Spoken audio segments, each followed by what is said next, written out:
Hello guys, welcome to another video of stock market friends. Aegis Vopak terminals limited guys I एक upcoming IPO जो कि आज के दिन ओपन होने जा रहा है। जानेंगे complete analysis, business model, financial condition, performance और गाइस इसके जीएमपी कितना चल रहे, प्राइसमेंट कितना है, कुछ रिस्की पॉइंट को भी, जो भी रिस्की पॉइंट है गाइस वो भी जानेंगे और क्या इस आईपीओ में अप्लाई करना चाहिए या फिर नहीं, इन सभी पॉइंट्स को डिस्कस करेंगे। चलिए फ्रेंड्स वीडियो स्टार्ट करते हैं।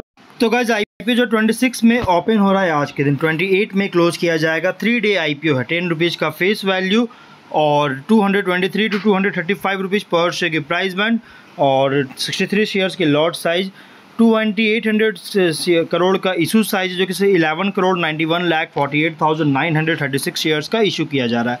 Fully fresh issue IPO, book build IPO और एनएससी और बीएससी दोनों में लिस्टेड किया जाएगा। अलॉटमेंट डेट फाइनलाइज किया गया 29 मई का, रिफंड्स रिलीज किया जाएगा, शेयर्स डीमैट अकाउंट में क्रेडिट किया जाएगा 30 मई को। 2 जून को लिस्टिंग डेट रखा गया है। रिटेल मिनिमम 1 लॉट अप्लाई कर सकते हैं, 13 शेयर्स में 1 लॉट अप्लाई कर सकते हैं, 63 शेयर्स मिलेंगे। मैक्सिमम 13 लॉट अप्लाई कर सकते हैं, 819 शेयर्स मिलेंगे। Small HNI minimum 14 lot 882 shares मिलेंगे, मैक्सिमम 67 लॉट 4222 1 शेयर्स मिलेंगे। Big HNI minimum 68 lot apply कर सकते हैं, 4284 शेयर्स मिलेंगे। कंपनी के प्रोमोटर की बात करें तो Aegis logistics limited, Huron holdings private limited और trans Asia petroleum inclusive Asia infrastructure investment limited, Vopak India BV, कॉनिन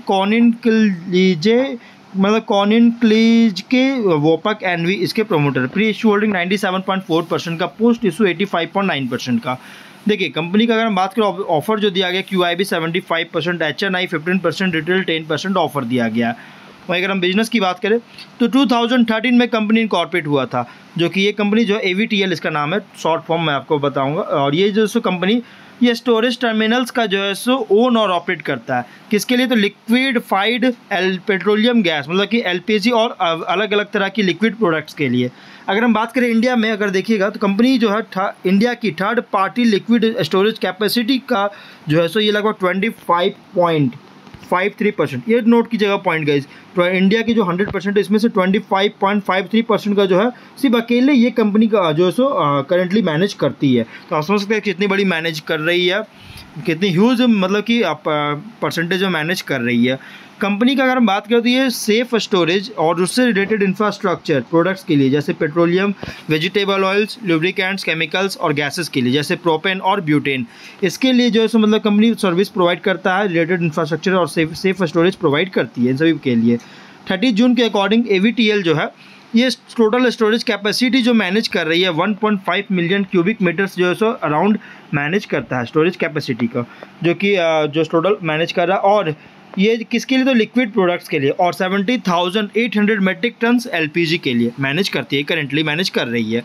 company जो है यहाँ पे बिजनेस 2 मेन डिवीज़न पर जो है सो बिजनेस रन कर रहा है, जिसमें first gas terminal division, second है लिक्विड टर्मिनल डिवीज़न। तो वन बाय वन हम लोग इसको समझते हैं। गैस टर्मिनल डिवीज़न में अगर बात करें तो ये स्टोरेज पर फोकस का, स्टोरिंग जो करता है, मतलब LPG को स्टोरिंग और हैंडलिंग करने पर फोकस कर रही है, जिसमें इंक्लूड है प्रोपेन और ब्यूटेन। और LPG टर्मिनल डिवीज़न की बात करें तो इसमें कंपनी जो लिक्विड प्रोडक्ट्स जैसे पेट्रोलियम, केमिकल्स और वेजिटेबल ऑयल्स का जैसो के लिए स्टोरेज हैंडल्स करती है। कंपनी 30 टाइप्स ऑफ केमिकल्स और more than 10 types of edible और नॉन एडिबल ऑयल्स को भी जो है सो मैनेज करता है।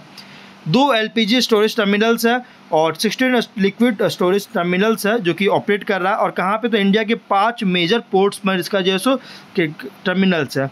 और सभी टर्मिनल्स जो है सो हैंडल करती है कोस्टल शिपिंग, इंपोर्ट्स और एक्सपोर्ट्स, तीनों हैंडल कर सकती है।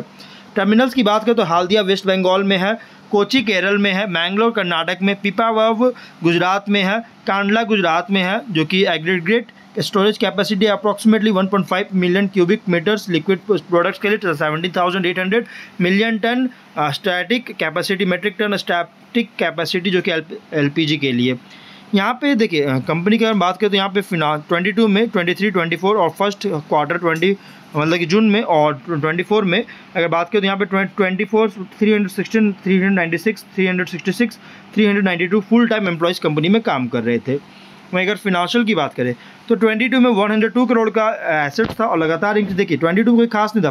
पैंडेमिक के टाइम में, पैंडेमिक ड्यूरिंग पैंडेमिक कंपनी का कोई खास परफॉर्म नहीं था, लेकिन यहाँ पे अगर देखें 24 में भी कंपनी अच्छी खासी इंक्रीज किया और अभी फॉर 9 मंथ्स में 5855.6 करोड़ का एसेट्स है। नेटवर्थ लॉसेस में था, नेगेटिव में था और लगातार इंक्रीज करके अभी 2037 करोड़ का, जो भी इंक्रीज किया 23 से देखने को मिल रहा है। देखिए टोटल बोरोइंग्स में 98 करोड़ का था 22 में, लेकिन कोई खास नहीं था, लेकिन जिसके बाद 23 से बहुत स्ट्रॉन्ग ज़्यादा बूस्ट हुआ, 2485 करोड़ का बोरोइंग्स देखने को मिल रहा है। कंपनी पर एक बहुत बड़ा डेट बर्डन है इस कंपनी पर, अगर देखा जाए डेट इक्विटी रेशियो 2.6 टाइम का है, जो कि कंपनी पर डेट बर्डन बहुत ज़्यादा। हाँ, रेवेन्यू प्रॉफिट 22 में कोई खास नहीं था, 0 करोड़ का रेवेन्यू था, 0 रुपीज़ का रेवेन्यू और 1 करोड़ का लॉस था। 23 में 356 करोड़ का रेवेन्यू और 8 लाख का लॉस। 24 में 570 करोड़ का रेवेन्यू, 86 करोड़ का प्रॉफिट। 9 मंथ्स में 476 करोड़ का रेवेन्यू, 85.9 करोड़ का प्रॉफिट। कंपनी का फिनांशियल अगर देखिएगा ना, तो कंपनी जो है ये अच्छी खासी मेंटेन कर रहा है। 22 में कोई खास परफॉर्म नहीं था, 23 से बहुत अच्छी परफॉर्म करता हुआ नजर आया है। कंपनी मेनली जो एगिस लॉजिस्टिक्स और वोपक इंडिया बीवी इसके साथ एक जॉइंट वेंचर किया है, जो कि ये कंपनी बना है। मतलब कि एगिस लॉजिस्टिक्स ऑलरेडी मार्केट में लिस्टेड, स्टॉक एक्सचेंज में लिस्टेड कंपनी है, उसके बीच में और वोपक इंडिया बीवी के बीच में जो सो जॉइंट वेंचर हुआ, जिससे एगिस वोपक टर्मिनल्स लिमिटेड नाम का कंपनी बनाया गया, जिसका IPO लेकर आई है कंपनी।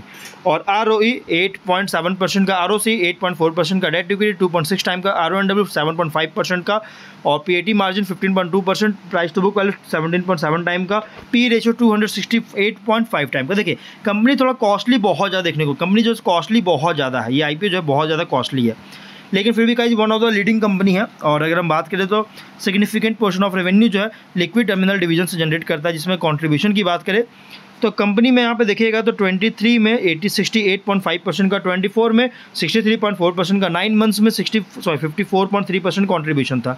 और इसलिए गाइस इस डिवीज़न के ऑपरेशन में माल फंक्शन या फेलियर होता है, सो सिग्निफिकेंट फिनेंशियल लॉस कंपनी को लीड कर सकता है। टॉप 5 कस्टमर से बात करें तो यहाँ टोटल रेवेन्यू टॉप 5 कस्टमर से बहुत ज़्यादा डिपेंड है, जो कि कंट्रीब्यूशन अगर देखिएगा 30.7% था, उसके बाद फिर यहाँ पे 30.7% का, उसका 30.7% का और 34.4% का कंट्रीब्यूशन हुआ, जो कि अगर इसकी कस्टमर्स को रिटेन करने में फेलियर होता है, कस्टमर बेस एक्सपैंड नहीं कर पाते या इन क्लाइंट से बिजनेस में लॉस होता है, तो बिजनेस फिनेंशियल स्टैंडिंग को भी एडवर्सली अफेक्ट कर सकता है।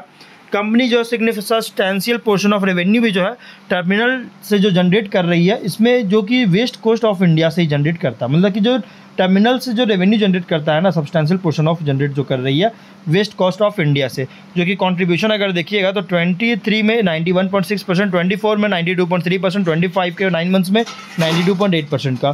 कोई भी adverse political social economic development होता है इस रीजन में, तो गैस सिग्निफिकेंटली इम्पैक्ट कर सकता है ऑपरेशन और फिनेंशियल परफॉर्मेंस को। प्लस इसके अलावा सिग्निफिकेंट पोर्शन ऑफ रेवेन्यू भी जो है ऑयल एंड गैस सेक्टर से ही जनरेट कर रही है। कंट्रीब्यूशन भी अगर देखिएगा 36.3% का, 37.8% का, 45% कंट्रीब्यूशन था। और इसीलिए जिस सेक्टर मतलब ऑयल एंड गैस सेक्टर में अगर कोई भी एडवर्स डेवलपमेंट होता है या ऑयल प्राइसेस में प्रोलॉन्ग्ड रिडक्शन अगर आती है गाइज, मतलब गाइज लॉन्ग टाइम के लिए अगर रिड्यूस होता है इसके ऑयल प्राइसेस में, या फिर ग्लोबल शिफ्ट होता है ऑल्टरनेटिव एनर्जी सोर्सेज की तरफ, तो गाइज कंपनी इसकी वजह से इसका जो स्टोरेज सर्विसेज है इसके डिमांड को रिड्यूस कर सकता है, जिससे निगेटिवली इम्पैक्ट करेगा कंपनी के रेवेन्यू प्रॉफिट पे। क्योंकि अगर स्टोरेज जो है, अगर स्टोरेज सर्विस ही अगर इस यूटिलाइज नहीं किया जाएगा गैस, तो ऑलरेडी ऑब्वियस सी बात है कि इसके मतलब कि डिमांड में रिड्यूस होगा, तो ऑब्वियस सी बात है गैस कि कंपनी का रेवेन्यू प्रॉफिट पूरी तरह से इम्पैक्ट करेगा। टोटल ट्रेड रिसीवेबल कंपनी का अगर बात करें 9 मंथ्स इस बार का है लगभग 111.7 करोड़ का। अगर ये मतलब कि जो रिसीवेबल है इसको कलेक्ट करने में फेलियर होता है, तो इसके वजह से भी गाइज या फिर कोई भी निगेटिवली इम्पैक्ट करता है बिजनेस को या फिनेंशियल कंडीशन को भी जो इम्पैक्ट कर सकता है ऑन टाइम, या फिर अगर ये रिसीव नहीं कर पाता है तो कंपनी सब्सिडियरी प्रमोटर डायरेक्टर जो है अलग अलग तरह की ऑन गोइंग लीगल प्रोसीडिंग्स में इन्वॉल्व है, जिसमें क्रिमिनल और टैक्स रिलेटेड मैटर्स है। एडवर्स जजमेंट के कारण गाइज डेट्रीमेंटल कर सकता है बिजनेस प्रॉस्पेक्ट्स को। 9 मंथ्स के according guys contingent liabilities 1410.8 crore का। अगर ये मटेरियलाइज होता है गाइज, तो इसके वजह से भी एडवर्सली इम्पैक्ट कर सकता है कैश फ्लो और फिनेंशियल पोजीशन को। प्लस इसके अलावा फिनेंशियल इंडेटनेस जो लोन है 2474 करोड़ का, इसको रीपे नहीं कर पाता है तो कंपनी का भी फिनेंशियल ऑपरेशन पोजीशन और ऑपरेशंस को भी अफेक्ट कर सकता है। तो ये बहुत ज़्यादा रिस्की पॉइंट भी है गाइस कंपनी का, जो जैसा भी रिस्की पॉइंट है। GMP 15 रुपीज़ का ट्रेड कर रहा है 6.4%, मतलब कि बहुत ही एवरेज लिस्टिंग मिल रहा है। मतलब कंपनी जो लिस्टिंग मिल रहा है कोई खास लिस्टिंग नहीं मिल रहा है, बहुत ही एवरेज लिस्टिंग मिलने जा रही है।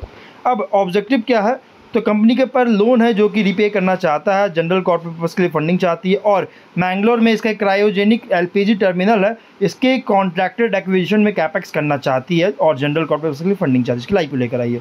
मेनली कंपनी क्या है, तो जॉइंट वेंचर है एगिस लॉजिस्टिक्स और वोपक इंडिया वीवी के साथ, और ये one of the largest Indian third party owner है और ऑपरेटर है टैंक स्टोरेज टर्मिनल्स के लिए। करेंटली जो है इंडिया की third party liquid storage capacities का 25.5% जो है सो मैनेज कर रही है। और फिनांशियल परफॉर्मेंस भी अगर देखिए तो टर्न अराउंड देखने को मिला है। देखिए 20 यहाँ पे फिनांशियल जैसे मैंने बताया 23 तक कोई खास नहीं था, और 24 से बहुत ही सरप्राइजिंग टर्न अराउंड देखने को मिला, सरप्राइजिंग घूमता हुआ देखने को मिल रहा है, और अच्छी पॉइंट निकल के आ रही है जो कि इंडिकेट कर रहा है फ्यूचर प्रॉस्पेक्ट्स को अच्छी खासी सुधार देखने को मिला है। और इसीलिए गाइस रिसेंट फिनांशियल परफॉर्मेंस के अकॉर्डिंग प्राइस बैंड, लेकिन हाँ जो परफॉर्मेंस हुआ पास्ट में उसके अकॉर्डिंग जो प्राइस बैंड बहुत ज़्यादा रखा गया, 223 235 का प्राइस बैंड बहुत ज़्यादा रखा गया। हाँ इसके प्राइस बैंड 180 के आसपास होती तो गाइज कंपनी जो है अच्छी खासी जीएमपी ट्रेड करता, लेकिन गाइज प्राइस बैंड थोड़ा ज़्यादा है। तो अगर आप इसमें रिस्की इन्वेस्टर थोड़ा सा अगर आप रिस्की इन्वेस्टर है तो आप कंसीडर कर सकते हैं गाइज लॉन्ग टर्म के लिए, क्योंकि ये प्योर लॉन्ग टर्म कंपनी है, तो आप लॉन्ग टर्म के लिए कंसीडर कर सकते हैं। लेकिन आप short term medium term listing के लिए सोच रहे तो ये थोड़ा रिस्की हो सकता है, लेकिन फाइनल डिसीजन जो भी लीजिएगा अपने रिस्क पर लीजिएगा, ये कोई रिकमेंडेशन वीडियो नहीं है। तो मिलते हैं नेक्स्ट वीडियो में, टिल देन बाय बाय।